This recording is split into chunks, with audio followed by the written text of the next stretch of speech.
Elektabilitas bakal calon presiden dari PDIP, Ganjar Pranowo, terus menanjak naik. Tak hanya di level nasional, elektabilitas Ganjar juga teratas di sejumlah daerah.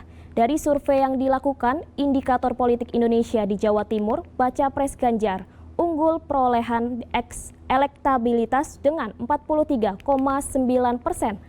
di atas Prabowo Subianto dan Anies Baswedan.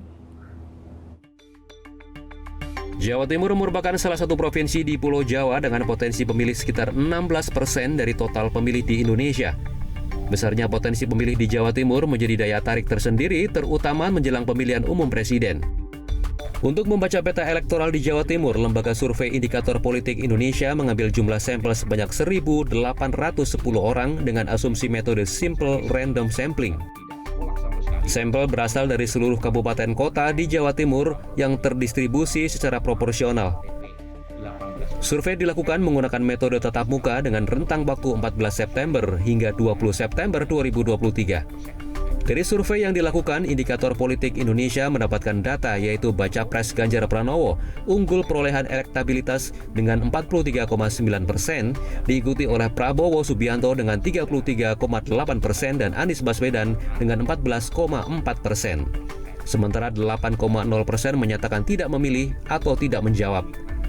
Direktur Eksekutif Indikator Burhanuddin Muhtadi menilai dari hasil survei yang dilakukan, baca pres Ganjar Pranowo memiliki modal bagus dalam kontestasi Pilpres 2024. Sejak Pilpres pertama kali digelar pada 2004, pemenang Pilpres seringkali ditentukan oleh peta elektoral di Jawa Timur.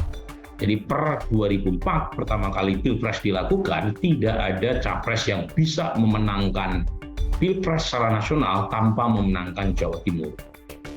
Pak Jokowi kalah 2 kali di Jawa Barat 2014 dan 2019, tapi ujungnya Pak Jokowi tetap menang karena memenangkan Jawa Timur. Jadi ini pula yang terjadi 2014, ini pula yang terjadi pada masa Pak SBY menang 2004 dan 2009. Perilaku memilih di Jawa Timur erat kaitannya dengan organisasi massa terbesar di Indonesia, yaitu Nahdlatul Ulama atau NU. Sekjen PBNU Saifullah Yusuf mengungkapkan setelah deklarasi yang dilakukan Anies Baswedan dan Caimin, para kiai NU intens menggelar konsolidasi. Berbagai pertemuan dilakukan baik dengan Ganjar, Prabowo maupun Anies Baswedan.